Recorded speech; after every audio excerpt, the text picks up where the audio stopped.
Mm-hmm. Talk on your show, but y'all might hear me from time to Oh, time. okay. Mm-hmm. You're gonna be cursing at the No, at the equipment. no, we're gonna just be interactive here for a minute.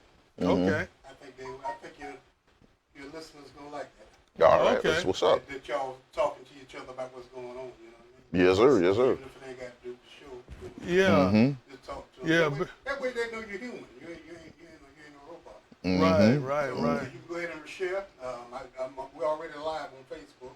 Yes, Okay. sir. Yes, sir. Go ahead and share to whatever page, to your own personal page you want to share to your own personal Mm-hmm. Okay. All right. page, or YouTube, or whoever you choose to Okay. love. Okay, watch party is up. Wow, I have quite a few people watching, and I got 904.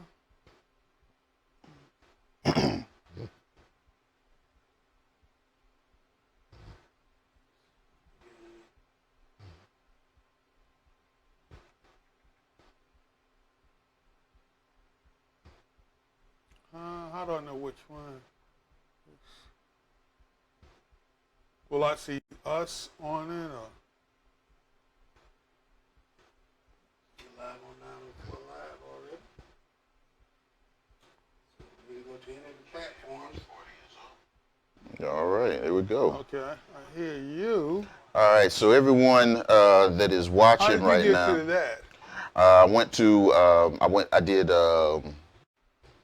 watch party. That's guess what they mind sharing it with them. Yeah, and everyone that is watching right now, everyone that is hearing me right now, definitely share this broadcast. We're going to break the internet, so I need everyone to share this broadcast to as many people as possible, and we're getting ready to start broadcasting here shortly.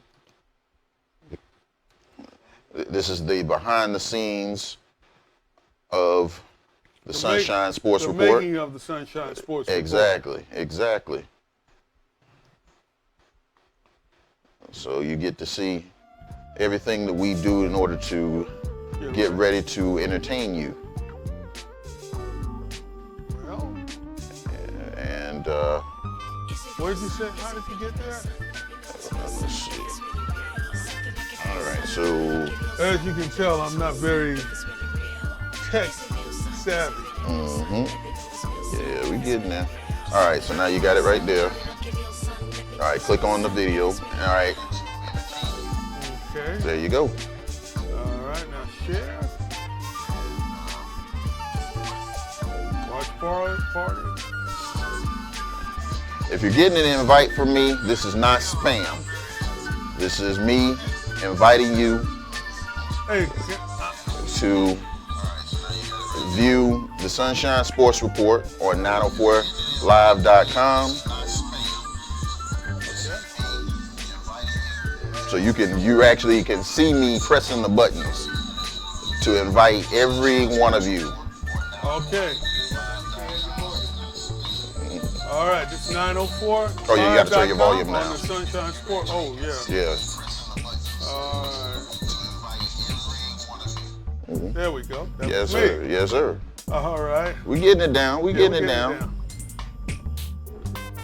All right, 904live.com. Yeah, all of the So they're not gonna be able to 400, hear. 500 plus people. No, they can hear. They can hear. We got our mics on. He's already Okay. streaming. Oh, through the feed. Mm-hmm. See, I told you I was not tech savvy. I told you that. Okay. Okay, like and share. Like Yes, sir. and share. And the fact that my finger is about to go numb from inviting my 400 and some followers on here, that should be worth a like and share from you guys. When I go and I get my finger amputated off and I get a new finger, I'm gonna be so happy because you have liked and shared our show, and you are now a part of the Sunshine Sports Report 904 Live family.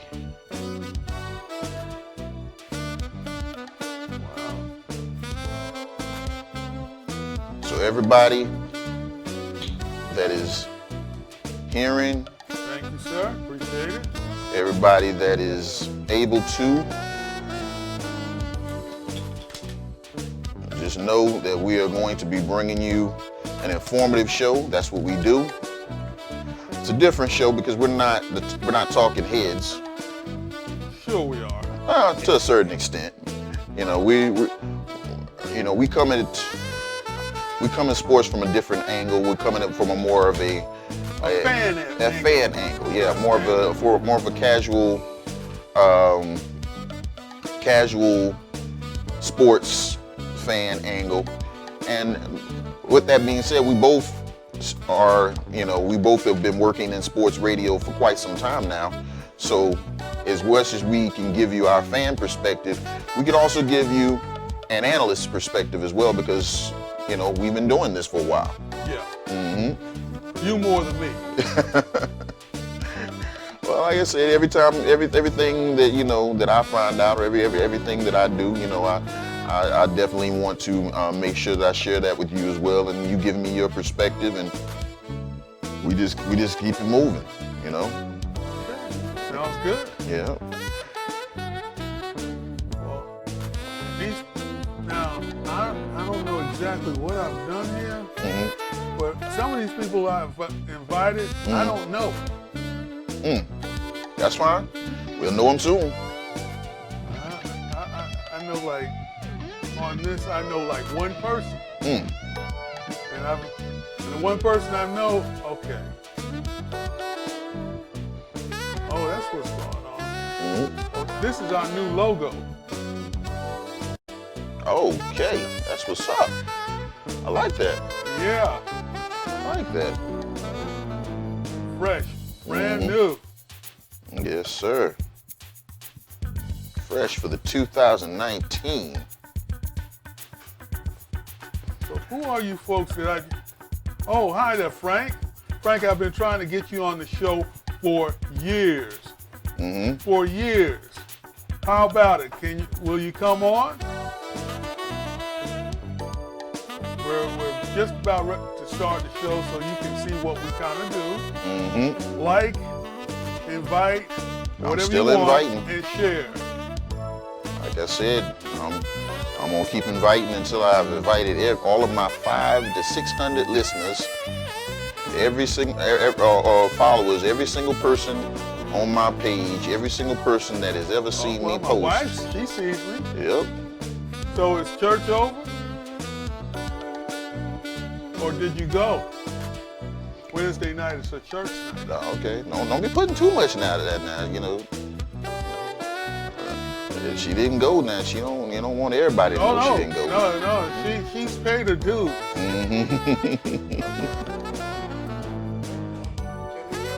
All right, we're ready. We're ready to roll. All right, everybody that I didn't invite, I'll get y'all later.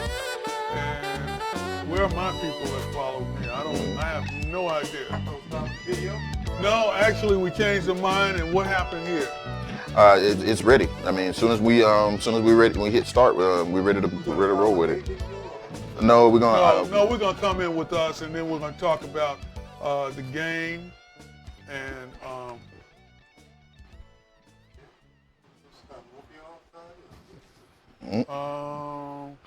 I'll start. You're the man. Okay, we ready to start now? Mm-hmm. Yeah, give us a countdown like you normally do.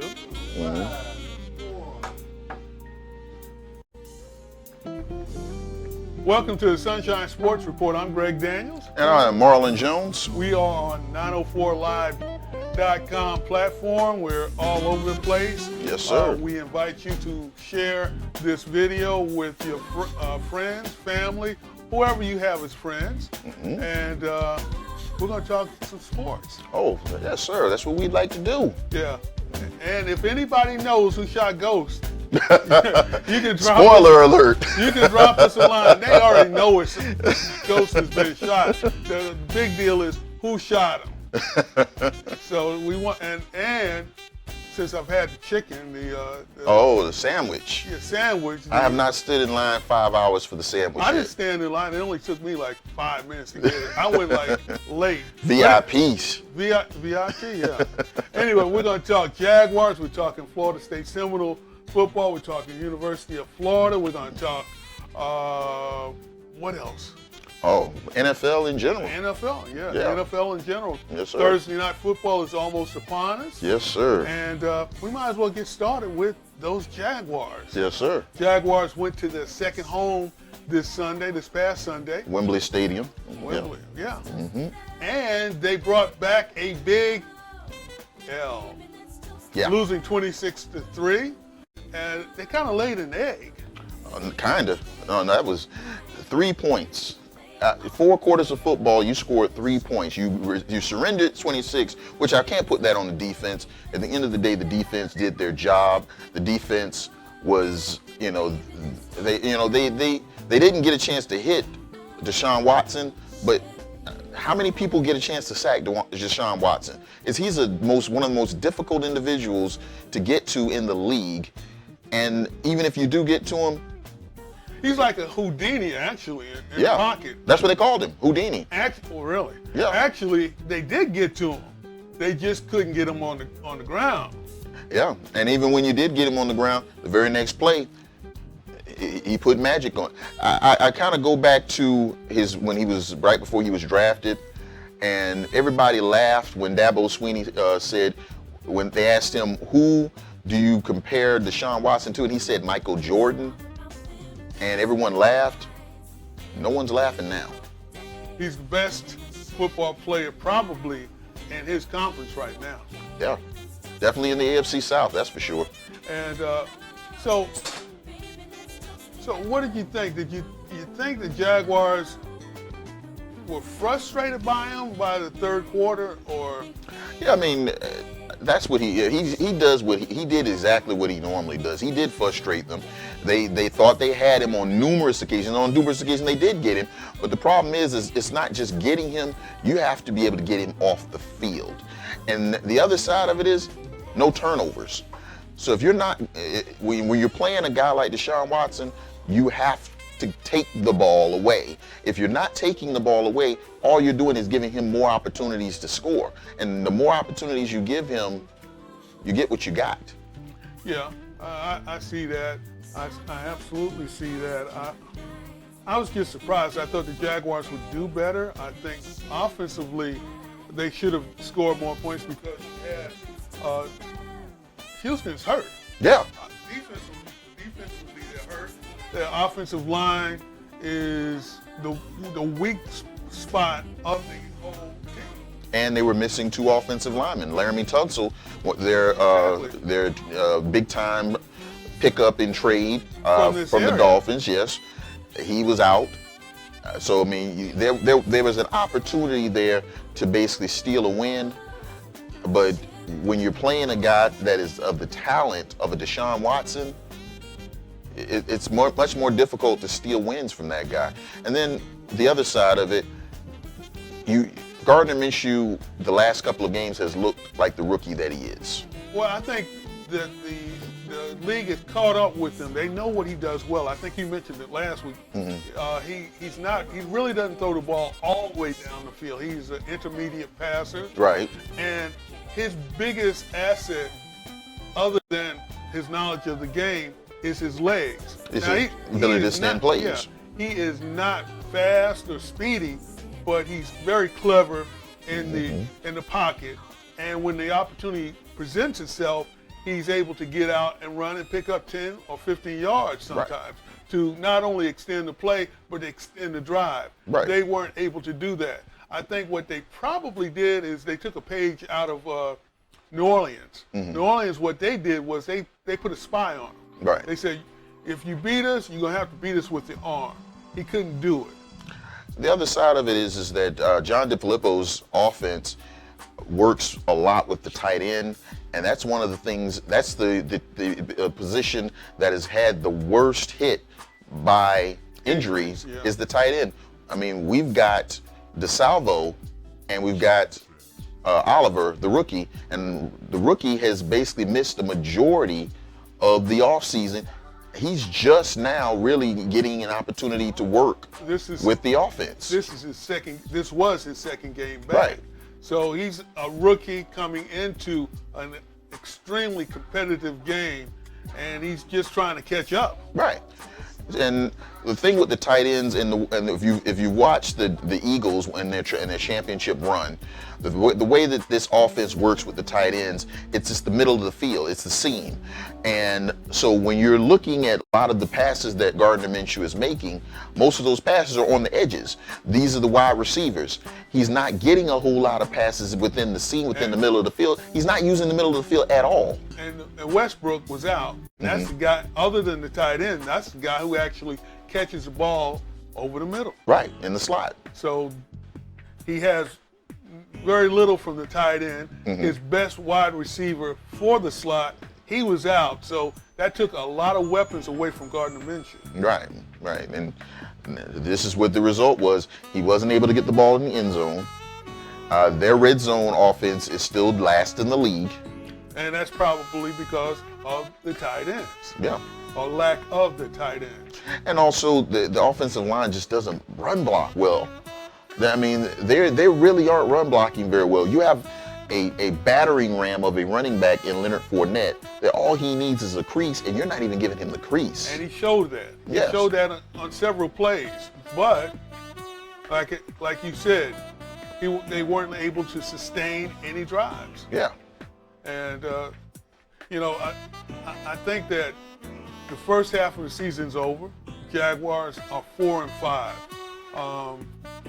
Still in the hunt, though. Yeah, oh yeah. After the first game when Foles went down, if anyone had told you the Jaguars at 4-5, you're a little bit disappointed. You wouldn't have believed it. Well, I mean, in the preseason, when you looked at what Gardner Minshew looked like, it was a little deceiving because once again he was working with the second and third team. UPS worker. Right, basically. exactly. So he didn't really look very well. So when you thought about the possibility of having to lose Nick Foles, it was doomsday. Yeah, you wanted to bring in a veteran second string quarterback, and they didn't do that. They kept a rookie. And a lot of the Jaguar fans that I had spoken with after that injury said the sky is falling. Well, look forward to the draft. Gardner Minshew said, well, I could actually play in this league. I would be one of those. I would be one of those people who would have said, well, that's it, because like you said, during the preseason, I mean, nothing told you this guy would be what he is. Third-string quarterback looked better than he did. Exactly. And he's not even on the NFL roster right now. Yeah, and I'm very surprised and very happy with Minshew. And they're lucky to get him. Although I did see him in college. I saw him play at Washington State, and he was he plays pretty much the same way he does in college. He's very instinctive. Plus, he really studies offenses. He has a chance to be a pretty good quarterback. But first half of the season's over. Let's look forward to the second half. Yep. So there was a decision that needed to be made. Okay. And everyone was looking to Doug Marrone as to what was going to be his decision. And Doug Marrone finally made a decision. So is Minshew magic over? Let's go to Doug Marrone and find out. First of all, I appreciate you guys coming here earlier. What I wanted to do, and I think a lot of you guys know, and I felt this before, I want to make sure that you guys hear things firsthand. I just got done with a team meeting. I made a decision on the quarterbacks, and then Nick will be our starting quarterback going forward. And it was obviously my decision.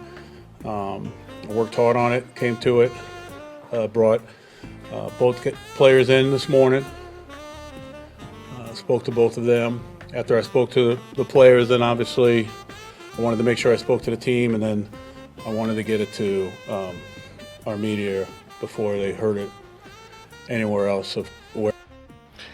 So that was Doug Marrone. Yeah, It makes sense, and the fact of the matter is, you spent $88 million, or you will spend $88 million on Nick, and you've got to get something out of him. Right. You can go back to Minshew next year after next, and where he will have time to even study the league even better or more, and I think his knowledge of the game will be better. Right. Because even with all that money spent on Foles, he is not the long-term answer. No. He was a high-priced stopgap. Yeah, well, I mean, Foles is over 30 years old.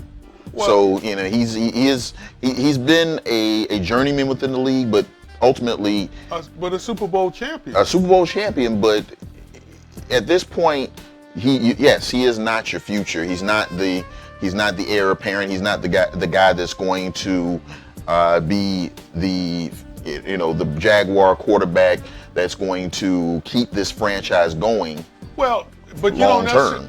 You don't necessarily have to have a franchise quarterback if your organization is run well. You can look at the Washington Redskins from years gone by. Not this iteration of the Redskins, not now, but you can look back and see where the Redskins won 3 Super Bowls with 3 different quarterbacks.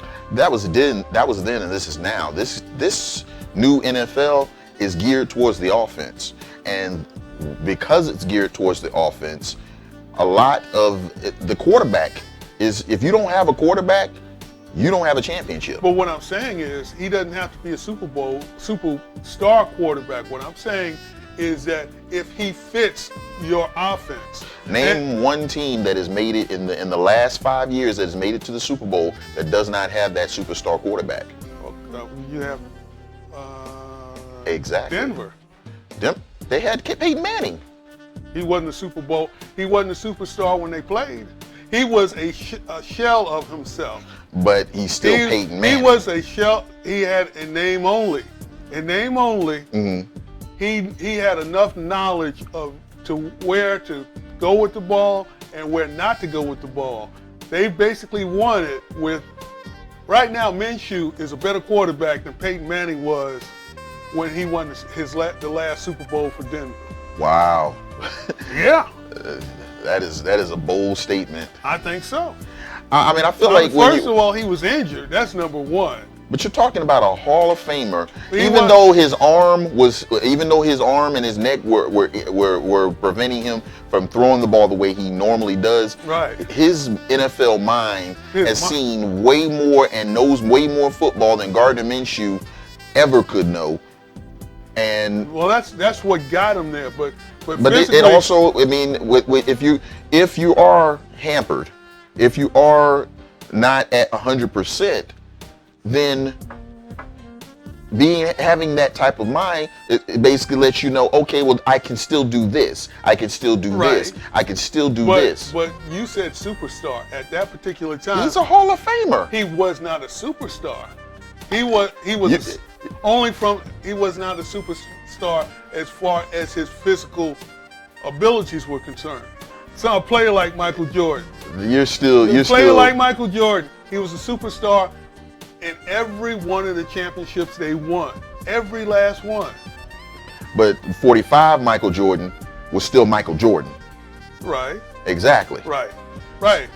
He didn't stop being Michael Jordan, and he didn't stop being Peyton Manning just because he was injured. Yeah, he was still Peyton Manning. No, he was a shell of himself. He's still Peyton Manning.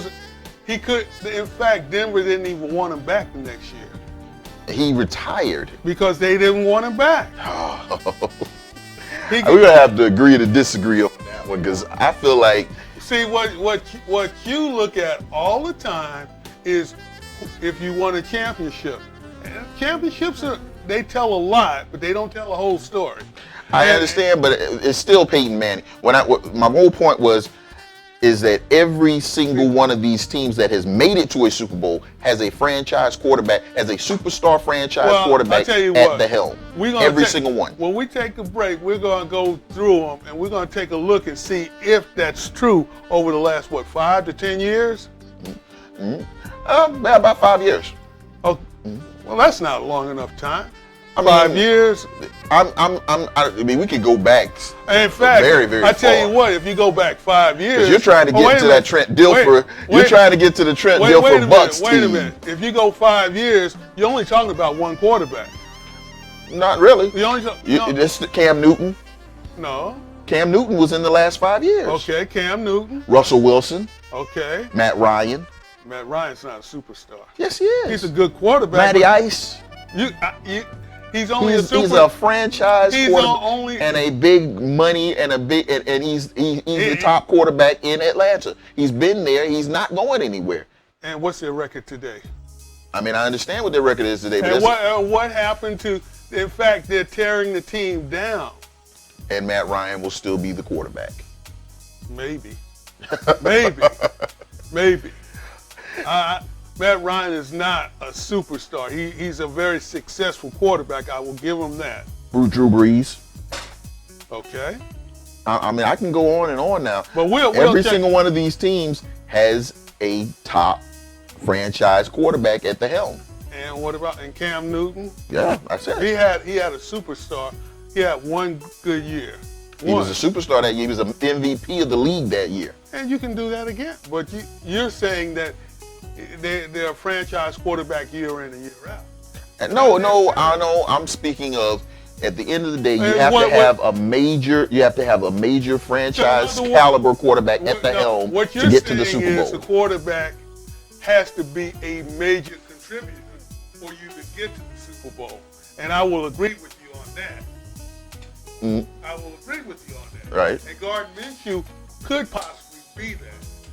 Nick Foles has already been there. Exactly. Is Nick Foles a superstar? I'd say that you have to give him that until he shows you otherwise. Up Well, until he's this shown point, us otherwise. no, not as of recently. We're speaking of Kansas recent, City, Nick Foles. but see that's Within the 5 years you're talking about. But I'm speaking of right now. The inclination of Nick Foles that we're speaking of right now is a superstar. The only right now I have of Nick You're Foles. talking about a Super Bowl winner and a Super Bowl MVP. Yeah, the only thing I have of him right now is that last pass he threw.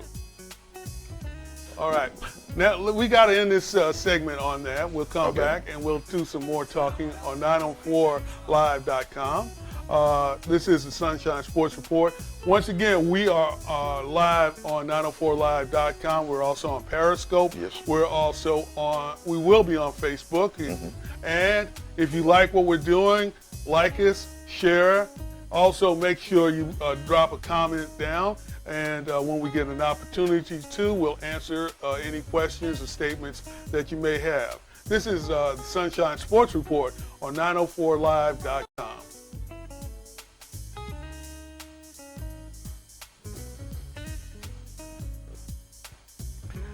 We had a lot of folks. Here are three things you need to know about Tunis Wings and Subs. They have 3 convenient locations on North Main Street, University Boulevard, and Sutel Drive. They have the best wings in Jacksonville. My favorite kind of wings probably have to be the hot, just hot, regular hot. It's not just wings, it's gyros, shrimp, Philly cheesesteak, salads, burgers. The Tunis Euro is my favorite. It's to die for. So dine in or drive through at Tunis Wings and Subs. Want some good fried food? Come see Tunis. Jenkins Barbecue, a legend in Jacksonville for 50 years. Jenkins has the best ribs, chicken, pork, and beef in town, all cooked over an open pit, then smothered in an award-winning mustard-based sauce. Jenkins Barbecue is so good, once you try it, you'll want to come back again and again. The next time you're hungry for real slow-cooked, mouth-watering barbecue, remember Jenkins Barbecue, with 4 locations in Jacksonville. Jenkins Barbecue, legendary barbecue for over 50 years.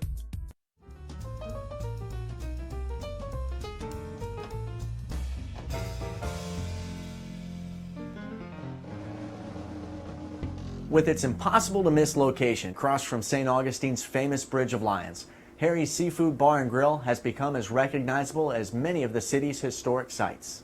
This is not your kind of standard cookie-cutter restaurant. Part of the charm of this building is that it was an old house, and the layout is very unique, and there are certain dining rooms that kind of, I think, lend to attracting people to what they feel is comfortable. The home where Harry's has taken up residence was built in 1740, then partially reconstructed in 1887. After we had a large fire here on the bayfront in St. Augustine. The first restaurant moved in 1976, and then a few others followed until Harry's, which also has locations in Gainesville, Tallahassee, Lakeland, and Ocala, took over in 1997. The Destination Guide's best restaurant in St. Augustine, Harry's has embraced the city as much as the thousands who flock here every year have embraced the restaurant's St. Augustine meets New Orleans theme. A lot of our dishes do have the flair of New Orleans. A lot of our style and charisma and atmosphere here at the restaurant is based around what you picture when you think of New Orleans. It starts in the kitchen, where Harry's prepares original dishes, such as shrimp and scallop Orleans, blackened shrimp and scallops served over crispy grit cakes with tasso cream sauce, and its signature, crab and eggplant Napoleon. It's served Napoleon style, stacked, with a nice rosemary sprig in the top, and it's just one of the best tasting things that you could possibly order. Which could also be said for Harry's Hurricane, a takeoff on the NOLA Classic, or the Big Easy, a blend of Captain Morgan's spice rum, Southern Comfort, amaretto, banana liqueur, Midori, pineapple, and sour. I think the name is maybe somewhat misleading because it's definitely a drink that after a few of them, it's going to pack a wallet for you. As much as the food and drink are a driving force behind Harry's, its atmosphere is just as essential. The upstairs dining with the balcony is incredible. There's no spot that would be better for a couple to come and have a date night in this entire town than to sit on our balcony and look out at the bayfront. Probably the highlight, I would say, of our dining areas here would be our courtyard. Our courtyard is by far and away the largest, most beautiful seating in Northeast Florida, outdoors, bar none, anywhere in the area. We always have live entertainment out there. Welcome to the beautiful patio here at Harry's. I've been told by numerous people that it certainly reminds them of the feel of New Orleans when they are out dining in the courtyard. And when Mardi Gras rolls around, we bring in a large band and just throw the biggest party we possibly can in St. Augustine every year for Mardi Gras. We have the girls throwing beads out from the rooftops, the band just going crazy, playing music, everyone dancing, everyone drinking, having a great time. Everyone's drinking Hurricanes everywhere, some good-natured debauchery. But even Harry's can't live on good-natured debauchery alone. One of the things we're proudest of is our relationship with a lot of the other businesses in downtown St. Augustine. Many of the shop owners on St. George Street and bed and breakfast owners don't hesitate to refer their customers to us. Has anyone had the chance to eat at Harry's Seafood? Yeah? Food's good, isn't it? People know what they're going to get and what to expect when they come here. We're going to do everything it takes to make sure that they have a great experience here.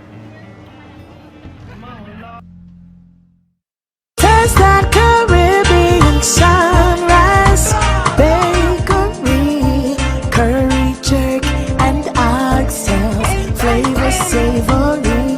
Taste that Caribbean sunrise, so happy to feast. Come dine and unwind, Caribbean sunrise. The finest authentic Caribbean cuisine, yeah man, curd shrimp, daily specials and much more. Caribbean Sunrise Bakery.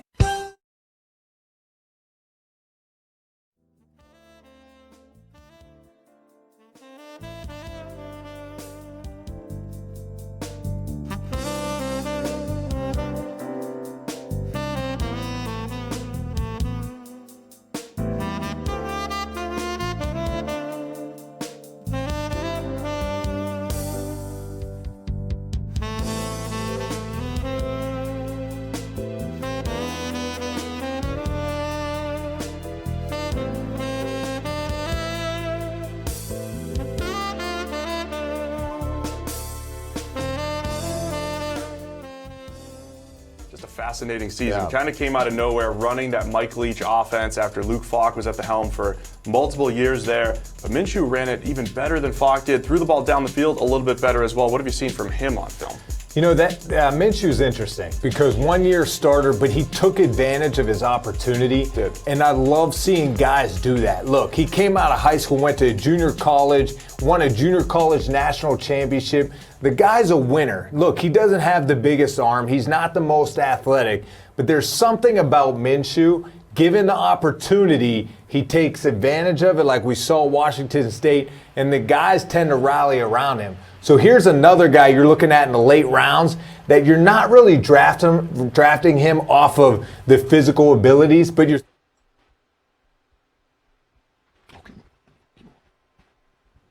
him. And who knows, with the timing and rhythm, knowing how to anticipate, like we were just talking about, if he can learn those things, it could help him at the next level. And of all the guys we're going to talk about here, Minshew probably has the worst arm. You know, there's a lot of passes that just don't have the velocity up the seams outside the numbers, but the highest accuracy that we saw on a throw-for-throw basis out of all of the NFL draft quarterbacks this year. A lot of those were shorter passes. That's the Washington State system. But he showed that accuracy. Also had a little of that outside the pocket magic, pick up the extra first down when needed. He feels like the type of backup, steps in, can win a couple games. Off the bench with the Raiders. The next Bruce Gradkowski, maybe, Gardner Minshew. You know, we'll see. I think Rypien and Minshew, they're similar to like. So that was the scouting report on one Gardner Minshew before he was drafted. And I wanted to show that because, you know, throughout the preseason and then also through the regular season, the Minshew magic and all the different things, it's hard to kind of really see who a guy really is. You know, you start to kind of get caught up in it. The thing with, and they spoke in regards to about how bad his arm is, Gardner Minshew works within a 20-yard radius. Okay. And the problem that you have within that is when you work your offense within a 20-yard radius, if you've been noticing, they're still stacking the box against Fournette. There's still 8 men in the box. Well, it's easier for you to do 8 men in the box when you don't have to worry about the quarterback throwing for more than 25 yards, more than 20 yards.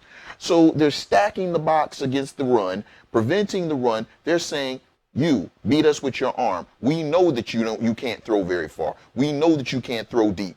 Nick Foles, on the other hand, loves to throw the deep ball. He is going to be able to stretch that defense, make that defense defend the entire field. You're not going to be able to just work within that 20-yard radius that you were doing with Minshew. The ball will go over your head. So you can't stack the box against Fournette, which means Fournette will have better opportunities for those long runs that he likes to do, because you will have more creases because you won't have 8 men in the box. So it'll be back to a 2017 offense for the Jaguars, because they didn't start to stack the box against the Jaguar quarterback until like midway through the season. Right. When they saw that Gardner Minshew, and you saw it in the game in London, he is a very accurate passer within those short and intermediate passes. Well, that's his whole deal. When he came against Kansas City, he was like 12 for 12. Right. So he's accurate. He's extremely accurate within those short and intermediate passes. But the minute you try to get him to throw deep, what happened in the game against also against Houston, he throws picks because his accuracy gets lost when he tries to do more with his arm than he's capable of. And that's true of any quarterback. Well, he reads the defense probably well, but he doesn't have the physical ability to do what it takes to beat that type of defense. Well, Nick Foles, on the other hand, his last pass was a 46-yard bomb to DJ Chark. It was more air than it was run. DJ Chark got underneath the ball, caught the ball, touchdown. That is what you can expect from Nick Foles. He is going to make them have to guard the entire field. The question is, how accurate will he be otherwise with the intermediate passes? Well, see, this is not the first time that Nick Foles has hurt his collarbone. This is the second time. Right. So Nick Foles' understanding of what it took to rehab that injury, what it took to get himself back to being able to play. He's understanding of all of that. So now all it takes, he's had an opportunity to watch the offense. He's had an opportunity to see who are the go-to guys. So now he can just step in and just go and do what he did when he had to go in and when Carson Wentz went down. Go in there on the fly and take a team to the playoffs and further. It's up to the rest of this team whether or not they're prepared for Nick Foles to come in to do this. We'll see if lightning strikes twice. Yes, sir. Well, maybe 3 times, because even 2018, Philly had a deep run, mainly because of Foles. Yes. So we'll see. And a good defense, which we have that as well. That's the jury's still out on that. Still out on that. On the Jaguars' defense, Sacksonville? It's still out on that. I mean, Deshaun Watson is Deshaun Watson. Anyone else knows they have to pack their lunch when they come in to play Sacksonville. Okay. All right. I'll give you that one. But there was some questions the first part of the season about the Jaguars defense. Where was the Jaguars defense? And where was Sacksonville? It's only the last couple of games that they've started to really. And what's the big difference in the last couple of games? Don't say Jalen Ramsey. Gone. Don't say Jalen Ramsey. He's not here. So even when he didn't play, they still lost a couple They games. galvanized themselves. And now they are playing. So you're going to blame these losses? I'm not blaming the losses on Jalen. Jalen Ramsey? I'm not blaming the losses on Or Jalen. the lack of play of they just stepped up. They stepped up. And they're a much more galvanized team without Jalen, who was basically trying to leave. So you're a much more galvanized team. You know where you are. You know what you have. Trey Herndon has played, very well. You know, I mean, he's not a shutdown corner, but he's serviceable, and he does exactly what you need. Shutdown corner means you don't throw to my side of the field because you know better. You know better. And who is that? I mean, what? I mean, Deion is the prototypical. Jalen Ramsey is a protege of Deion. But he wasn't a shutdown, and I don't think there's any shutdown cornerbacks in the NFL. Everybody's going to get beat from time to time. Yeah, but when you know for a fact that I don't want to go to this side of the field because the probability of it getting broken up or it getting picked off is greater than it is over on this side of the field. So it speaks to the other side of the field more than I think it speaks to the side that you're talking about, the shutdown side, as you call it. I think that even Jalen got some heat when they went up against Pittsburgh, and AB caught a few passes. AB is going to catch a pass against anybody. Yeah. DeAndre Hopkins is going to catch passes against anybody, even Deion Sanders. They don't those wide receivers you don't shut down. So the average wide receiver may find it hard against Jalen Ramsey, but the superstar wide receivers they're going to get theirs. So that's why I say I don't necessarily believe there is a shutdown cornerback. It's just physical ability against physical ability. If you're an average ability wise wide receiver, you're gonna play like it, and you're gonna be stopped.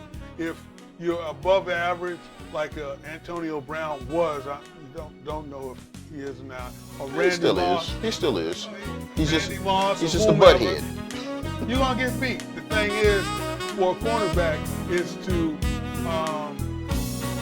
limit the damage, and that's what Jalen Ramsey was. He wasn't a shutdown cornerback. He was someone who was gonna limit the damage. I guess you can say that, but I still feel like he was a shutdown corner. Even though I don't like the guy. I'll agree with you on that, from the standpoint if you want to call it that. But like I said, I've always had a problem with people saying, well, he's a shutdown. No, you're not a shutdown. There are certain wide receivers that you do better against than others. I mean, who's going to shut Randy Moss down? Not very many people. Nobody's going to shut him down. Nobody. I mean, you got a 100-yard field and it's 50 yards wide. Nobody's going to shut him. He's going to get his if the cornerback wants it. And there are like dozens of other wide receivers in that same category. Maybe not the same category, but it's true of. All right, so Nick Foles is your guy for the Jacksonville Jaguars. Yes. Jaguars 4-5, as we mentioned before. They've got 7 games left. Yeah, 7 games. They play a couple of games against the Colts. They have the Chargers. They play Oakland, and I think they got one more against Tennessee. Yeah, they got one more against Tennessee. With Nick Foles, and let's say he's 100%, he plays like you think Nick Foles can play. What's their record at the end of the season? I say they could really probably go at 10-6. 10-6, so they lose 2 games, so they go 6-2. No, they would. That would put them 5-2, losing one more. 5. That would put them losing one more. I would say a possibility of 10-6. And the reason why I say that is I'm looking at this. I'm a little concerned about the Raiders. I'm concerned about the Raiders.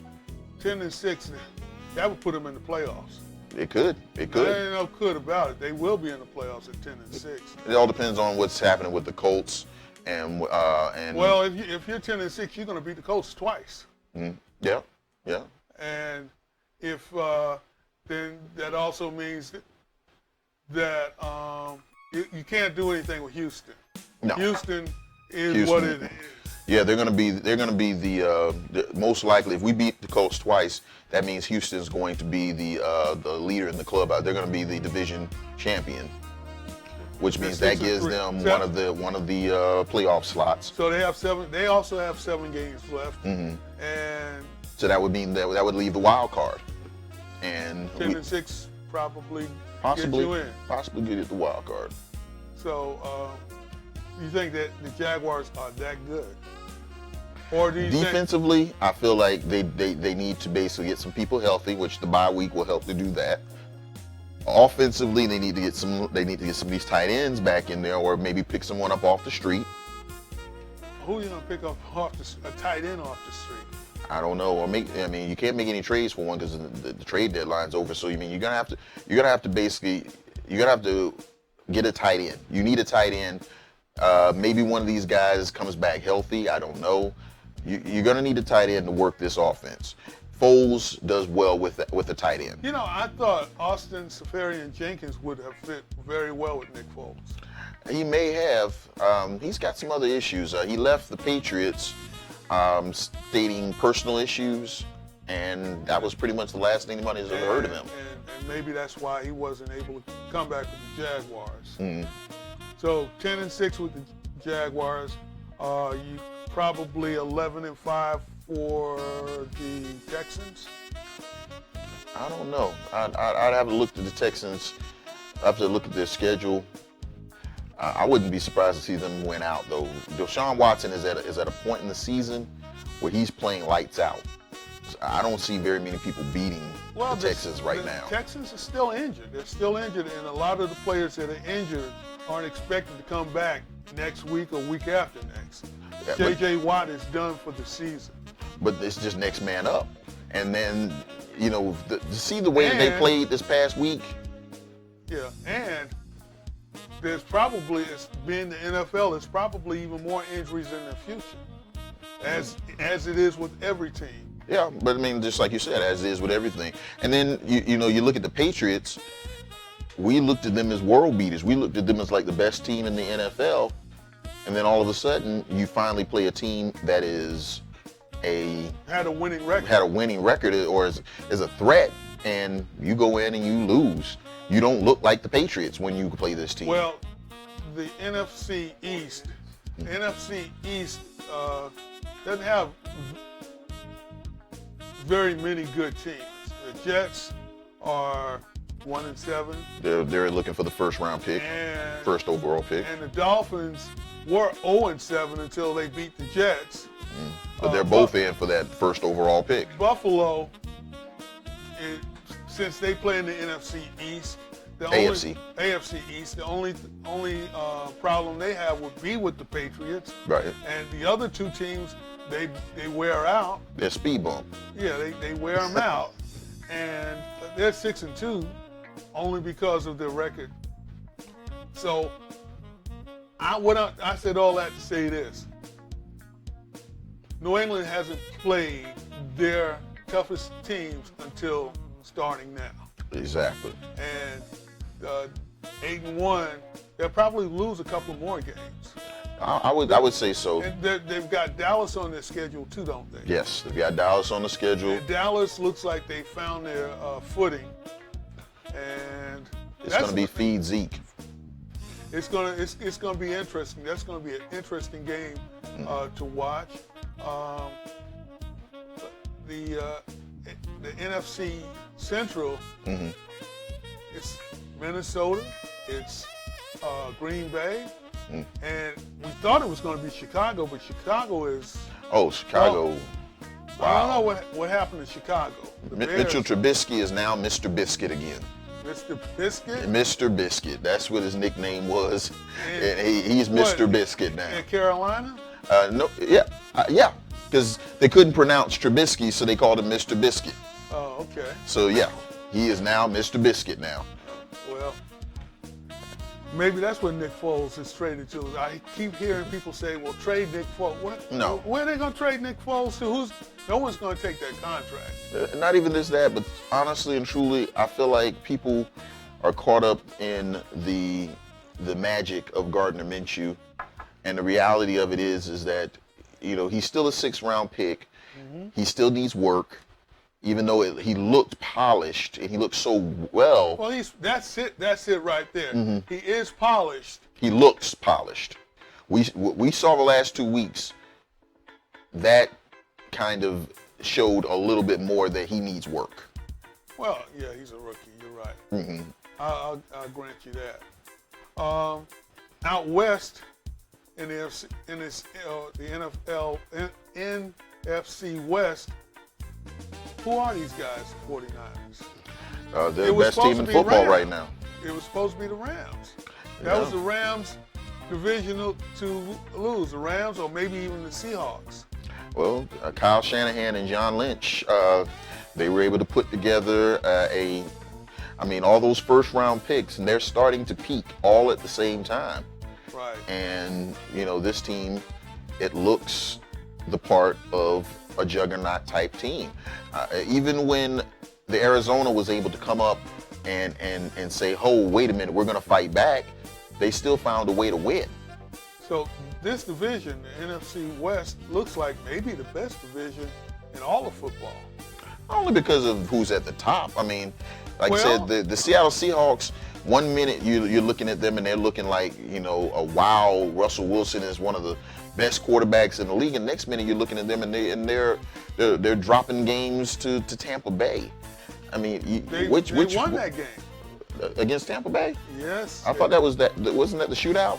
That was a shootout, but they won. They won it in overtime. Oh, okay. And Russell Wilson right now is the odds-on favorite to win the MVP, at least at the midway point. So I don't think so. What do you think? Christian McCaffrey. Is it although they do have a good record, they really do. Not even just the record. This guy has been willing this team to win. He has done every single thing that he could do. The entire offense revolves around stopping Christian McCaffrey, and stopping him is a very, very. That's a daunting task. He's either going to beat you by running the ball, he's going to beat you by catching the ball. He's the full package of a running back. This is his, third year, fourth year? This is second year. Second year? No, is it second? He came out the same year that... Yeah, he came out the same year as Fournette. So, yeah, it's his third year. This is third year. I thought he came out the same year that Rams... Well, that would be his third year. Yes, it's his third year. He was the only offensive player I thought the Jaguars should draft. Remember when I mentioned that? Yeah, you did. I mean, I said Jaguars need defense, but if they go offensive, it's got to be this guy. yeah, and when you look at this kid, I mean, I got to admit, I didn't expect the white running back to be. Oh, I thought all of that. I mean, it hasn't been something that has been very nouveau. Every time we think that, okay, here's a guy that, Peyton Hillis. You remember Peyton Hillis? From LSU, right? Yeah, and he came in for a slight stint here with the Jaguars. He played at Cleveland, wasn't that? Yes, he played at Cleveland. And he had a couple of good years there, he fell off the map. All of a sudden, he wasn't able to break. He wasn't able to run hard the way that he was doing. He was. I mean, I think the last time I saw him, it was a goal line off it. He couldn't punch it in the goal from the one. And if you're a big back and you can't punch it in from the one, there's no use for you in this league.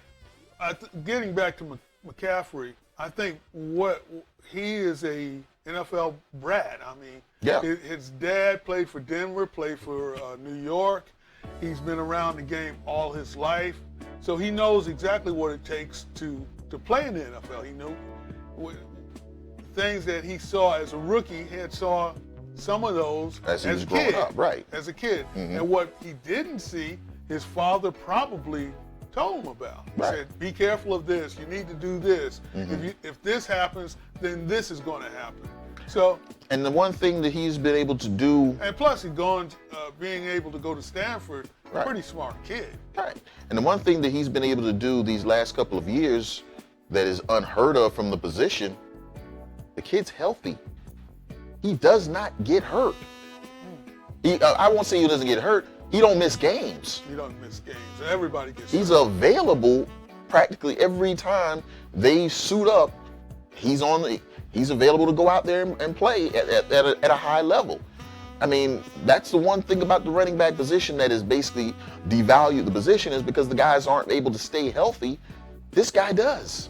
Well, yeah, he's his third year, and usually third year is probably most running backs the end of their career. They're starting to break down. They're breaking down. He's succeeding. Yeah, he's succeeding.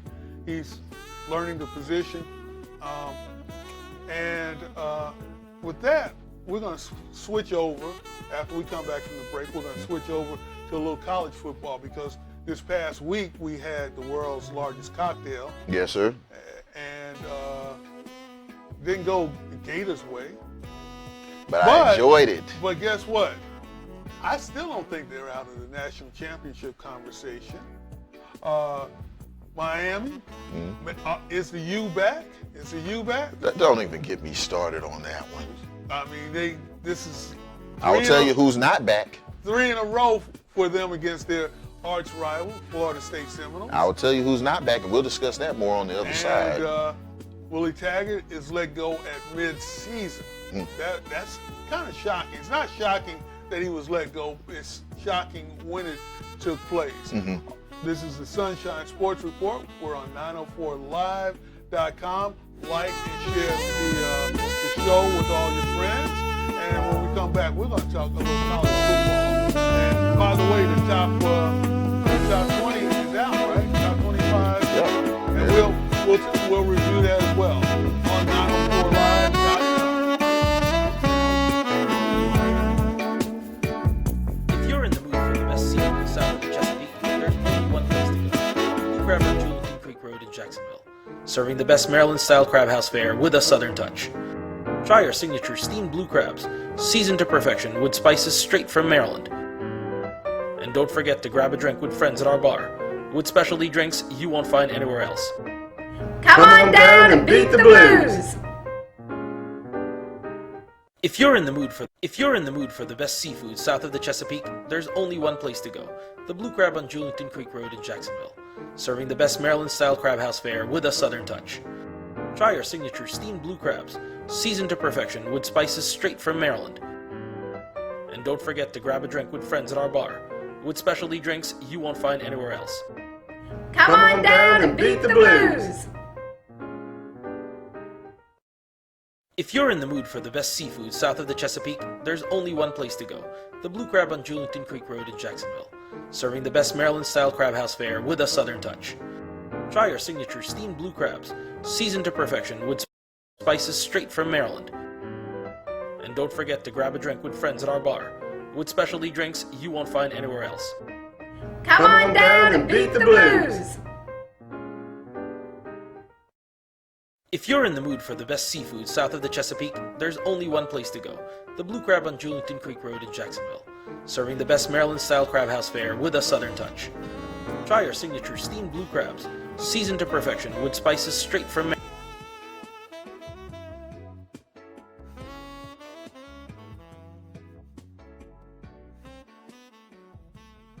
Here are 3 things you need to know about Tunis Wings and Subs. They have 3 convenient locations on North Main Street, University Boulevard, and Soutel Drive. They have the best wings in Jacksonville. My favorite kind of wings probably have to be the hot, just hot, regular hot. It's not just wings, it's gyros, shrimp, Philly cheesesteak, salads, burgers. The Tunis Gyro is my favorite. It's to die for. So dine in or drive through at Tunis Wings and Subs. Want some good fried food? Come see Tunis.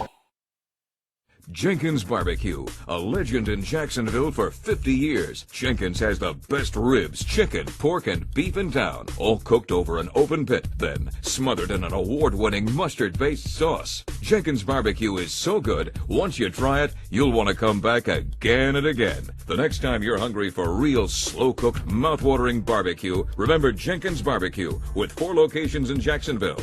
Jenkins Barbecue, legendary barbecue for over 50 years.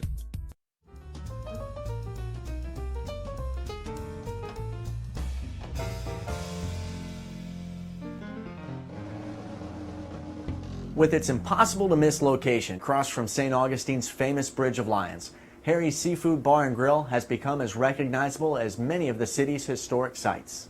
This is not your kind of standard cookie-cutter restaurant. Part of the charm of this building is that it was an old house, and the layout is very unique, and there are certain dining rooms that kind of, I think, lend to attracting people to what they feel is comfortable. The home where Harry's has taken up residence was built in 1740, then partially reconstructed in 1887. After we had a large fire here on the bayfront in St. Augustine. The first restaurant moved in 1976, and then a few others followed until Harry's, which also has locations in Gainesville, Tallahassee, Lakeland, and Ocala, took over in 1997. The Destination Guide's best restaurant in St. Augustine, Harry's has embraced the city as much as the thousands who flock here every year have embraced the restaurant's St. Augustine meets New Orleans theme. A lot of our dishes do have the flair of New Orleans.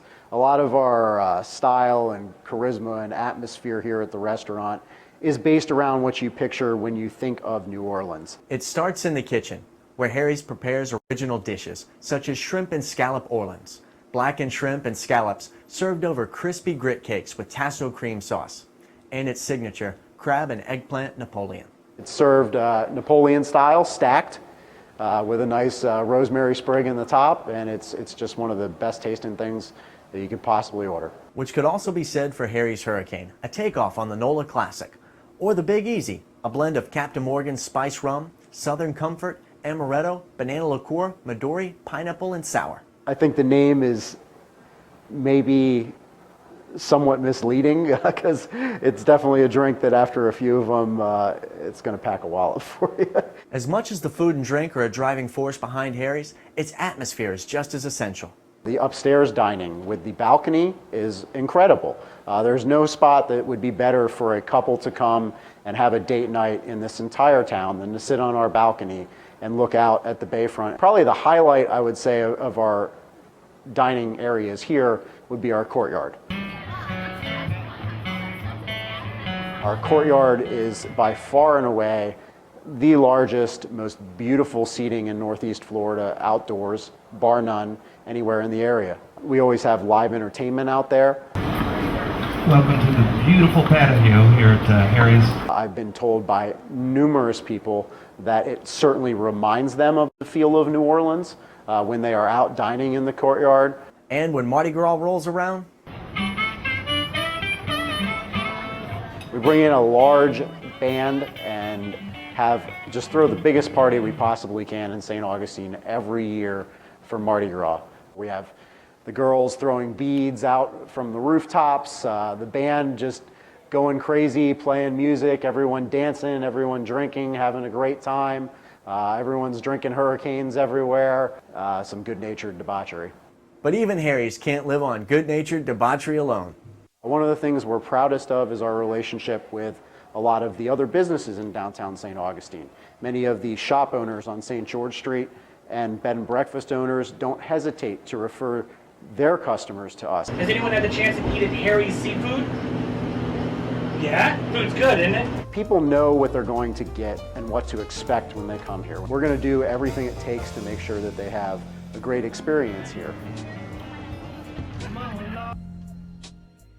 Taste that Caribbean side.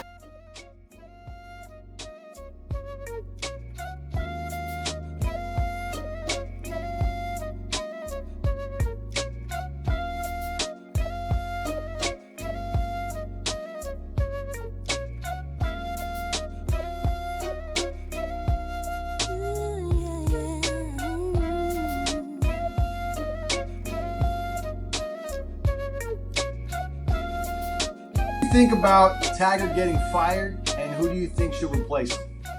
Well, I was actually excited that we pulled the trigger. I was excited and I was a little disappointed, to be honest with you. I mean, being a kid, you know how hard it is for black coaches throughout all of college football, throughout the NFL. So you really wanted him to be successful. But when it comes down to the wins and losses and the way we lost games in those 19 games of his resume, you say, you know what, I'm happy that we got rid of him, because guess what? We could have had a Rich Rodriguez, Michigan situation on our hands where we give him 3 years and now all of a sudden we're going to be down bad for 10 years. We have an opportunity to make a big change, bring in a new coach, and right the ship. I'm actually proud of Florida State that we made the move. It lets me know that we weren't as broke as everybody made it seem. When we cut a check for $20 million to the coach and say, hey, man, pack your stuff and get on out. And when you bring somebody in there like Willie Taggart, who really didn't hold up the standard, it was more dancing and let's see how cool we can be. Let's see how many friends we can be with the players. Man, fuck that. Excuse me. I don't know if you can curse on here, but I don't want you friends with my players. I don't want to be friends with them. You know what I mean? I'm supposed to uphold discipline. I'm supposed to uphold order. They came to you and said, who's the one guy you want in? Who's the coach? Man, I mean, for me right now, looking at guys as possibility, I would have to say I would love to bring in Bob Stoops. I think you bring in Bob Stoops. I think you then you go get Daryl Coley from Georgia to be our defensive coordinator. We had a chance to make a hire of somebody who's well respected in the game. We got a chance to be Florida State.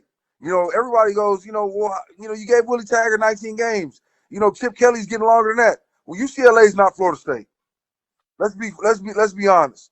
UCLA back in the day, maybe if this was the late 90s with Cade McNown, Brian Polly-Dixon, Danny Farmer, if those guys, maybe that was the time you say, okay, UCLA job held credibility. But still, it wasn't Florida State. When you speak about Florida State, you got to speak about a certain university. You got to speak Notre Dame, Florida State. You got to speak USC, Florida State. You got to speak Miami, Florida State. You got to speak. Those are big universities that are stand the test of time. And we have to have a big-name coach to be in our big-name facility to make sure we make big-time plays in big-time games. And that's what I'm looking forward to. And there you have it. Yes, sir. Travis Johnson, former Florida State defensive lineman. He's glad Willie's gone. I'm glad Willie's gone as well. Really? For the exact same reason why Travis is glad he's gone. It wasn't the fact of the losses, it was how we lost. I mean, the team didn't look prepared. The team, last year they quit on him almost, what was it, week 2 or 3? I mean, it was obvious that whatever scheme Willie had, it just doesn't work in the ACC, and it doesn't work over in this side of the country. You can't run that finesse type offense over here. You can't do it. And then on top of that, the disciplinary issues. I mean, you're going out on the field and you're making dumb penalties. You're making dumb mistakes. They weren't prepared. This wasn't the well-oiled machine of Florida State, what we're used to seeing, and then when you allow a rival to drub you like that, that was the final straw. Well, I mean, it's happened before, unfortunately. I've seen this Florida State team quit before. They quit against Oregon in the Bowl Championship Series. Remember that game? But not for a whole season. They literally got to a point where they said, you know what, this is not going to work. We're out. 2017, they quit. You mean the Jimbo Fishers last year? They quit. They quit. You could see it. I mean, when your head coach is basically already out the door, they quit.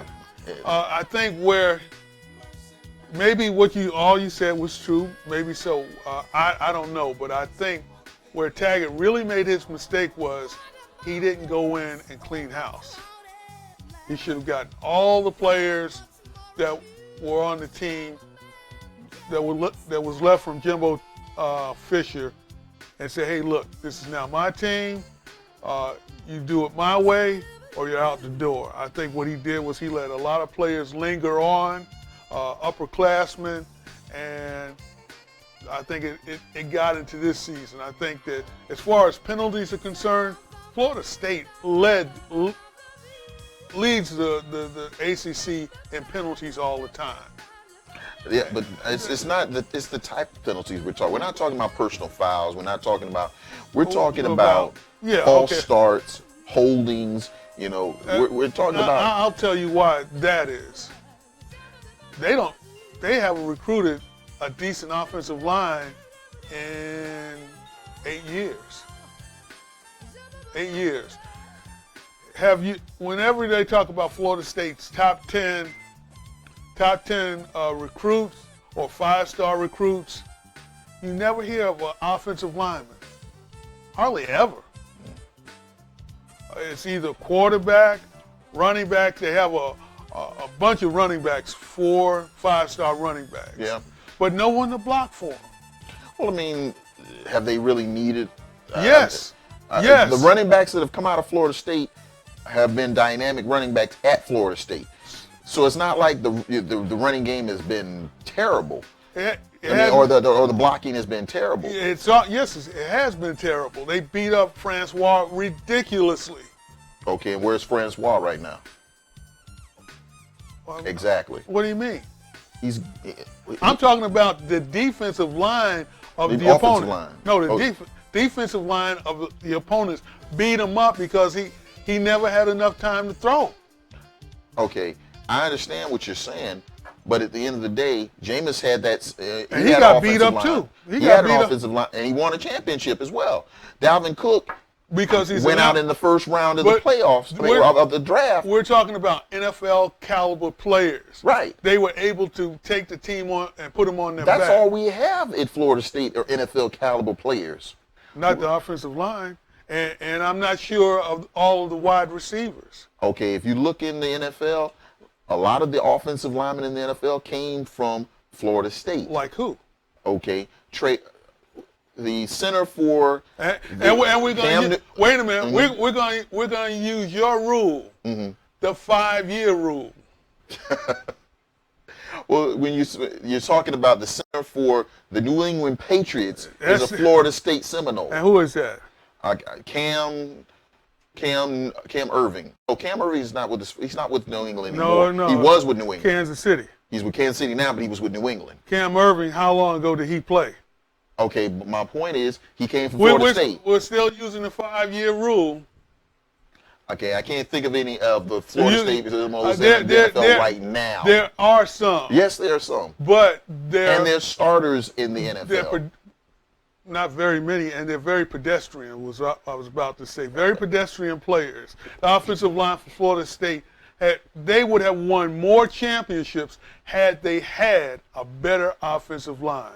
I don't through agree the with years. That. I don't agree with that. I don't agree with that. The games against good teams like Oregon, they would have beaten. Games against some of the Florida teams, they would have beaten them. But because the offensive line was nowhere near what they were back in the early 2000s, 2005 with the Rodney Hudsons and players like that. That's what got them beat. And now the offensive line is not even high school worthy. Okay, now you're going there with it. Not even high school worthy? No. That's a bold statement. That's the reason why you have so many penalties on holding. That's why you have so many false starts. But they're not going up against high school teams. They're going up against the top teams in the ACC and the rest of college football. Right. So you can't say that they're high school worthy when they're playing against college talent. I mean, that's a bold statement, though. And I'll stand by that one. I will stand by that. I don't agree with that one at all. I would give their offensive line a D-. And I can understand if you see that from the standpoint of college football. And they've improved. I can understand if you say that from the standpoint of college football, but I would not say that the individuals on that offensive line aren't worthy of high school football. I wouldn't say. No, they're worthy of high school, and that's it. I'm saying, but that's what I'm saying. They are. Have you listened college, to they're the best of the best. Have you listened to the From college announcers whenever Florida State plays, and they say, "Well, they're young." That's code for they're no good. That's not code for they're That's no what good. that is. They are young. That's what that means. They're just young. And they've been young for the last 4 years. When you speak of young, now here's the thing with an offensive line. We spoke about this back when we were on the radio. Yeah. The thing about the offensive line is it's about cohesion. It's not about one guy. It's about 5 guys playing together. So you have to have an offensive line that is able to come together. It has to come together. Those 5 guys have to play together in order for the offensive. You can have the best guy, the best left tackle, the best right guard, the best center, the best We're talking about guard. we're talking about college now. Right. You can have all the best players, but if they don't cohesively play together, it doesn't work. If you're physically better than the player you're playing against in college, you're going to win 99% of the time. Not when it comes to offensive line. Even with offensive line. No. I don't agree. I agree. I agree that you don't agree. I disagree with you.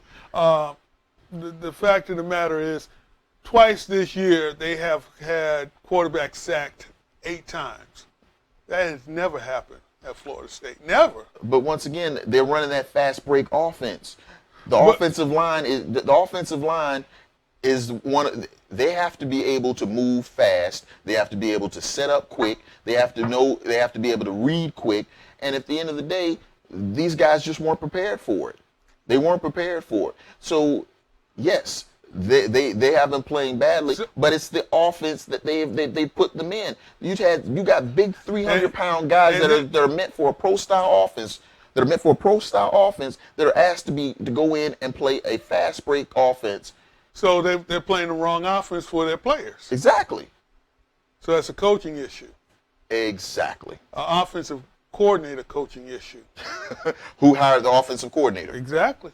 So that's why he's gone. So the head coach should be gone and the offensive coordinator. Well, depending on who they bring in, and which, Travis was speaking of Bob Stoops as being a candidate that they wanted to bring in. And Bob Stoops said he's not a candidate. So you never know, because Florida State said they weren't going to fire Willie Taggart. Well, they did. They did. Mm-hmm. So who do you think, other than Stoops, can they bring in? Well, they were speaking of the defensive coordinator for the Clemson. I saw his name. Venable? Venable, yes. Yeah, right. I saw his name bantered around. But other than that, I don't really see any of the other candidates that I'm interested in, because a lot of the other candidates, no.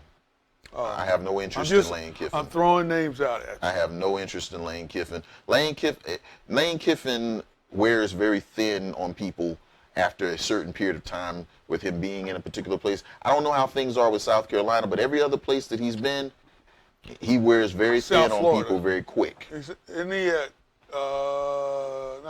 FIU? If he is, FIU. So he did leave South Carolina. He left Alabama for the coaching job. I thought he was in South Carolina at one point. No. Mm-hmm. No, he went from Alabama to the head coaching job at FAU, I think. Right. Okay. FAU. Okay. So, but no, I'm not interested in Lane Kiffin. Unfortunately, we can't look at any of the NFL prospects because they're within the middle of the season, and you won't be able to talk to them until the season's over, and that's the midst of recruiting time. You need your coach in place before recruiting season starts. So, and they've had a bunch of decommits already. Yeah, a couple of them four-star players.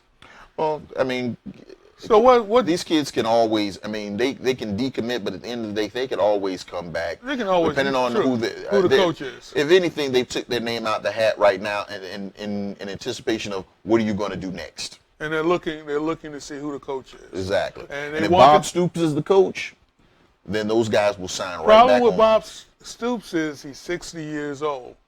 He retired from a plum job in Oklahoma. Right. Why would he want to go to Florida State? Because it's Florida State. But why? Because you have the I can see him going to Florida. Why Florida and not Florida State? Well, because he coached at Florida. He won a national championship of Florida. You still have I'm not saying that he's looking to replace the coach at Dan Mullen, but he's not going to replace Dan Mullen. No, I'm not saying that. What I'm saying is, if he had a choice between Florida State and Florida, I'm pretty sure you'd pick Florida over Florida State. But you still have the recruiting hotbed of the state of Florida. You're able to go in. You're able to that state well. You're able to go in. You're able to take a prestigious program. Mark Richt. No. Why not Mark Richt? Mark Richt is burned out. He recently had a heart attack, and I hear he's recovering. But right. Well, why not Mark Richt? I mean, I think he's burned out. And honestly, after watching what happened at Georgia, and then watching what happened at Miami, I'm off the Mark Richt bandwagon. Georgia. Wouldn't you take what Mark Richt did at Georgia right now at Florida State? We're Florida. Did you hear what Travis said? We're Florida State. Okay. Florida State wins championships. They're looking to win championships. We're not looking to just they don't. be also Florida State always in the run. Have always been in the running for national championships. They don't always win national. But my point is that's the goal is to win championships. We don't want to just win ACC championships. And when Mark Richt was a coach on the coaching staff, that's what they did. How long ago was that? That was with Bobby. Okay. Bobby's been gone now, 10 years? I mean, no. I had my hopes up for Mark Richt for years. And after sitting down and looking at the fact that Georgia was always they underachieving, and then he couldn't handle Miami. 1 year, couldn't handle Miami, and he's out. Well, Miami was coming off of lots of things. They had major issues as far as recruiting was concerned, and as far as scholarships. I mean, and the other problem with Miami is it's a private school. They don't have as much money as the in-state schools of Florida State, as Florida. And he didn't know that going in? That's his alma mater. But I'm saying he didn't know, especially that's his alma mater. So he didn't know that going in. They didn't have the money. They didn't have the scholarships. So he went in to do the best he could. After 1 year, and not even a successful year. Right. Well, he did what he could. Yeah. Well, like I said, so what he could is not good enough for Florida State. You're out. So. I have to look at the other coaching candidates that their names are not being floated around out there. Some of the assistants. If Bob Stoops is not interested, then we probably need to look in some other locations for who would be a viable candidate. But I got a bunch of coaches that were mentioned as far as Florida State was concerned. And if you keep talking, I'll try to find them, pull them up, and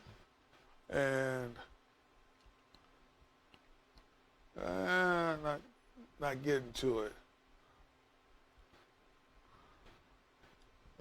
What's that? I still can't see it. What you talking about? Oh, time. Okay, I tell you what. Next week I'll be more prepared. I will come in with a list of Florida State coaching prospects if they haven't hired anyone by that time, and we will discuss those, and along with a lot more. We didn't get a chance to go with the College Bowl standings, but we're gonna have like 5 more weeks to discuss that. Yeah, LSU is at the top, Alabama, Clemson, Ohio State. Right now, those are the top 4. And that's going to change. We know that's going to change. Exactly. It's almost like they know it's going to change, but they put it. I don't know. They say they vote on it, but I don't think so. I think they orchestrate it myself. Of course it is. Of course I think it's orchestrated. It's still a whole who travels well. All of that stuff still factors in. LSU or Alabama this week, and then we're going to get out of here. I'm going to say Alabama. The machine still keeps running on. LSU is definitely they're looking like world beaters, but I think that Alabama machine is it's going to be tough to beat. That's going to do it for the Sunshine Sports Report on 904live.com. Once again, like and share this program, and we will talk to you next Wednesday at 7:30. That's next Wednesday at 7:30. Like and share our program.